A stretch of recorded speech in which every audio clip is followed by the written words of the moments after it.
Well, hello there, my friends at the piano lesson, the four people that watch this video. That was Polka Dots and Moonbeams, for those who may not be familiar with that tune. And, I did a whole recording of it for you, and then I realized I didn't have the sound on, so I'm doing it again. But you know what? That's just okay. But I did remember listening to that tune as a young person, listening to a lot of Bill Evans recordings of it, and being quite enamored of it. And then I think one of my teachers back at college, Jim McNeely, who was Stan Getz' pianist, he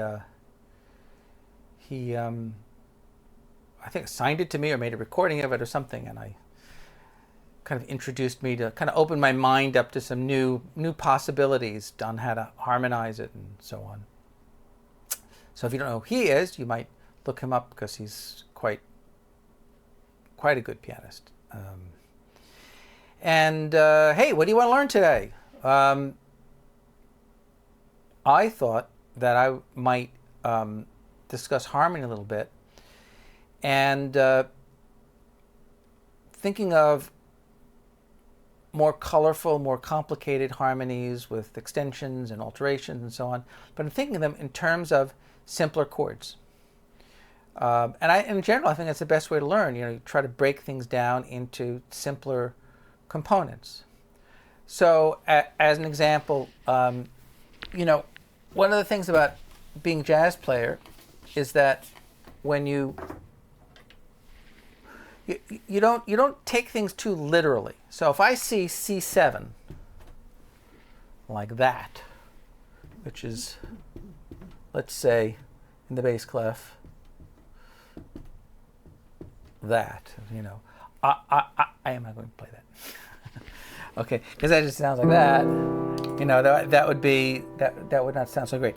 But what I might do, let's say, for instance, I might take a D minor chord, a D minor 7, make a little better, small M, D minor 7, and I might kind of interlace it together on top, and it would sound like this. Now, I still don't quite like that because the F here, and I'm going to just show you what it looks like. Okay, let's just adjust that just a tad. I think that's a little better. Okay, don't want to get anyone nauseous there. So this, what's the most important note in that chord? Well, it's really the F. It's the 11. Typically, we don't listen to that sound. That's pretty awful. Typically, we don't keep the third of the chord. Now, if I get rid of the third, so you could actually write C7, omit third. That's a thing. It's actually a thing. You can do that. And that chord is, I just think of C11, okay? If I want to be more complicated about it, maybe C11 with an added ninth and 13, okay? Maybe a better way to do it. Probably not C7 with, a ninth, 11, and a 13. You could do that as well. But you'd probably want to write omit 3. So it sounds like this. Here's the root, 7th, 9th, 11th, 13. That's up a half step, down. So,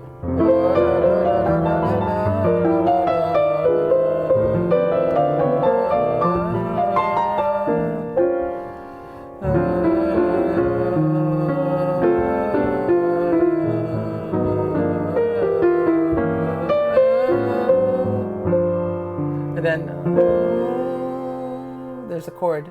Or you can get rid of the G, or you could put the G up here, or you could potentially put the F down here, and maybe keep the 13, or get See how it changes that chord? And if I add that E in with my thumb.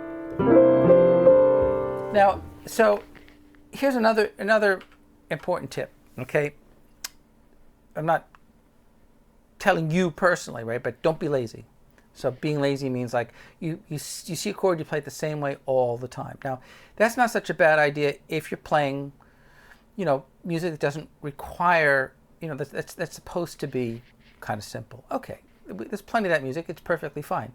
But you know, if you're playing jazz, and you see a C7 chord, A, you don't want to just play C7 as I just demonstrated, probably, and B, you probably want to play it slightly differently each time. It kind of keeps the chord fresh. And frankly, I sometimes have trouble making up my mind what I want to hear. And also, if you practice at home, let's say, and you say, oh, this sounds really good, I'm ready now, I'm ready to go out and play, and then you get to the piano, guess what? Everything changes because there's a different piano, it's a different room, it's a different atmosphere, and you just might not feel like you're at your best. You want to have some game plans. You want to have at least 2 or 3 different options, and you want to be able to kind of adjust. You know, it's not black and white, it's elements of gray, and you want to adjust that sound in. So again, thinking of more complex chord like an 11 chord or a 13 chord, right? But thinking in terms of 2 basic 7th chords that you can manipulate, because you know it's easier to learn simpler chords. Here's another example. I'm going to talk about dominant chords. What do you do with dominant chords? Typically, dominant chords, you know, because they're dominant, they're generally 5 chords, right? They're 5/7. They're the dominant chord. So usually we're using them in that capacity. But let's say C7, take a major triad this time, a whole step above. Okay, here's C7, D, F sharp, A. Right? What is that? That's basically C7 sharp 11, or it also has an added 9th and a 13th. It's like vitamins. It's like fortified with. All right. So, all right. Now I am playing. Again, I'll show you quickly. I'm playing B flat, D, F sharp, A. So this chord, we talked about a chord, thinking of it a whole step above. Let's think about a chord a whole step below. All right. So B flat major 7 over C. All right. So there's B flat major 7, B flat D, F, A, and there's the C in the bass. That's another way to think of the exact same chord we were just talking about. You can think about it like this, right? You can think about it like, you know, again, D minor 7 with C7 in the bass. That's one way. Or you could think of it like that. They're both, you know, they're both basically 11 chords. Okay, they're both basically 11 chords. Okay. And then if you take your middle finger, F sharp, there's your F sharp, right? And do I want to add the 3rd in this case? Yeah, I do. Listen to that. That's not that. So that's pretty nice if you add the 3rd in there. I could flip it. That's an interesting sound. I'm not so sure how often I would want to use that, but flip it back. You know, would I want to put that up here and get rid of it here? Maybe. Or maybe maybe that. Again, just kind of massaging the chord a little bit and you know, figuring out what voicing you like, and that's going to change based on your situation, if you're accompanying someone or if you're, you know, on different kinds of pianos, right? But that's an instance where you can have a major 7 chord a whole step below the root, as opposed to a minor 7 chord a whole step above the root. And then here you have a major triad a whole step above the root. All right, and that's your sharp 11. Now, what's that chord there? Well, that's one of our our basic triads. B flat, D, F sharp. That's an augmented chord. Major, you take the 5th and raise it a half step. That's augmented. So that's another way to think of it. Usually we think of the sharp 11, we think of it as Lydian. And the reason I'm not really thinking of it as Lydian is because I'm not sure what I would call it. I mean, in a real Lydian scale, like a C Lydian scale, there'd be a B natural, and there's a B flat here.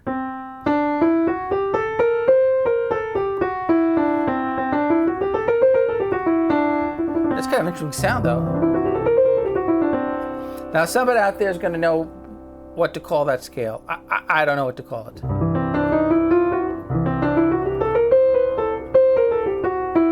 Is that Lydian dominant? I don't know. I don't remember all those terms. It's been so long. And just another thing. If you see a C7 chord, okay, don't play a C. So what do I mean by that? Well, okay, I mean, like, if I see C7, I play usually one of two things. I play this. Okay, there's no C in there. There's B flat, D, E, and A. Or I will play the same notes, but maybe I'll take these notes and I'll drop them down an octave. That's the same chord, right? That's a rootless voicing. And you have the 3rd, the 13th, the 7th, and the 9th. And if you have the root together, right?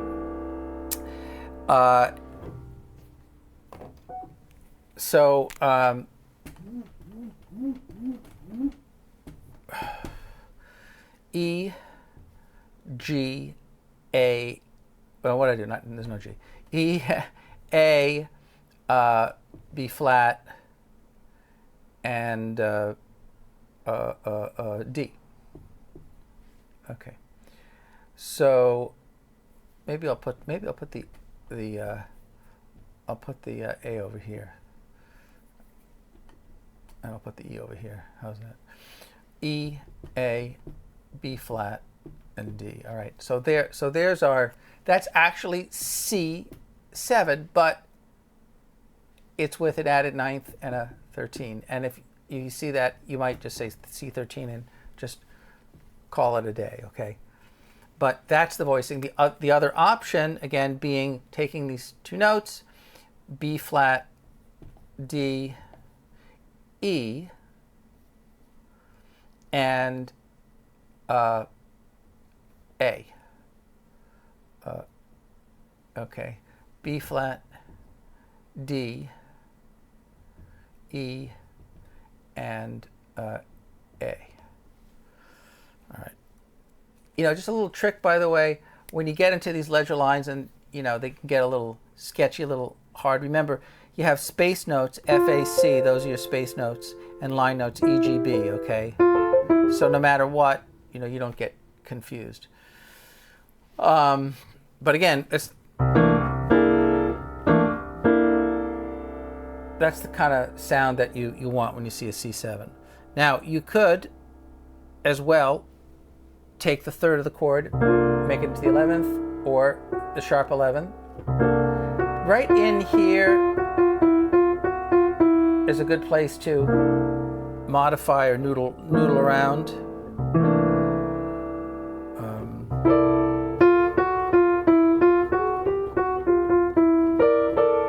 Another thing to do is simply, if you're going to play a C, play the C up here.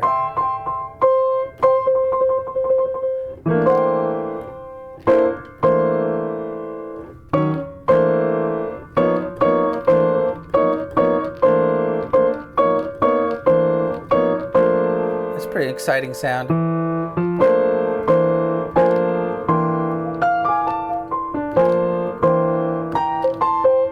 A fun little thing. So you see what I'm talking about? Taking simpler chords, I say simpler chords, but basic 7th chords. By now, a lot of guys, you already know your 7th chords, but taking them and just layering them, right? So maybe a whole step above, a whole step below, major 7 chord, a whole step below, minor 7 chord, a whole step above. And by the way, this is just semantics, right? Because look, B flat major 7, D minor 7, but if I put them together, what is that? That's B flat major 9. So that's a chord in itself as well, right? So, you know, you could say,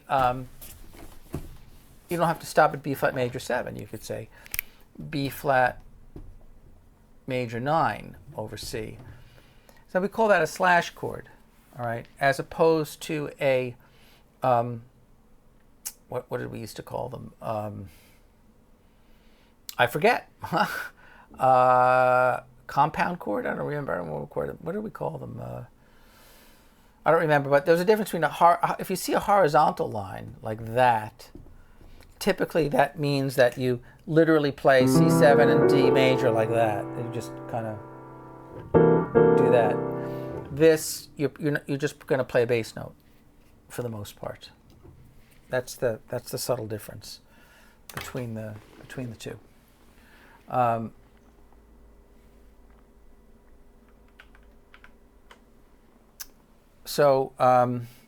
Diminished chords. Oh, this is okay. One of the last things I'll talk about, diminished chords. So diminished chords are one of the least understood chords, and it's probably because there's so many ways you can conceive of a diminished chord.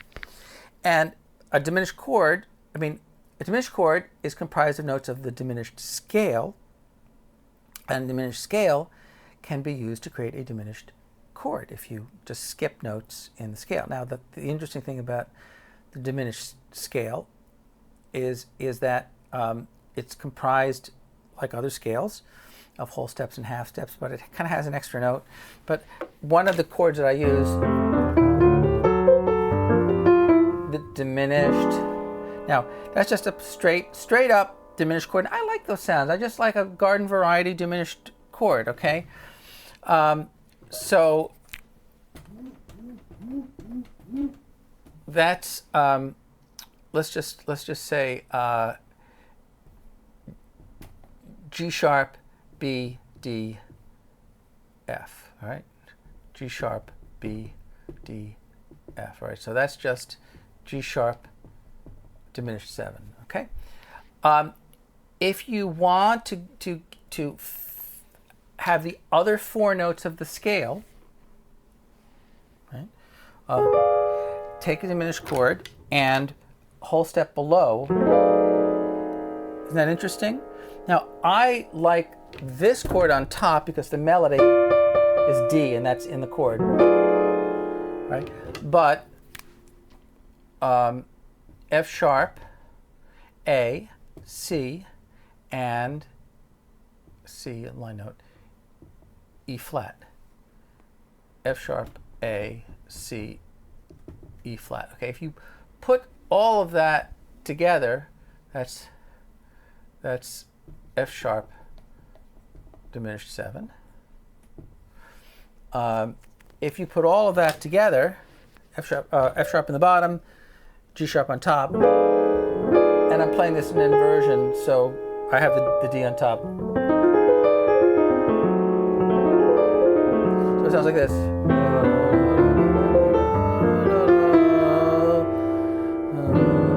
Now that's too low on the piano to really do that properly.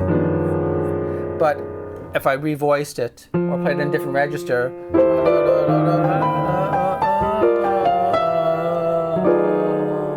that sounds nice. And then the next chord,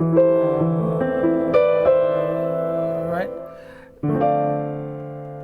Minor, diminished, minor, dominant, major. Descending bass line. Those are kind of substitutions, kind of passing chords. Remember, the diminished scale can be understood as 2 minor tetrachords, or kind of interlaced minor tetrachords. So like F sharp, first 4 notes of the F sharp minor scale, A minor, C minor, E flat minor, F sharp, A, C, E flat, right? All those overlap, right? But 2, F sharp and C, that's 8 notes. It's unusual. And then if you start 1 note up, you get diminished tetrachords. So diminished tetrachord, diminished tetrachord, diminished tetrachord, diminished tetrachord. They almost look like major thirds. And you should be able to grab these: minor, diminished, diminished,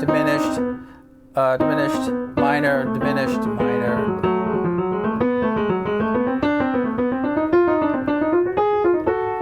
So you have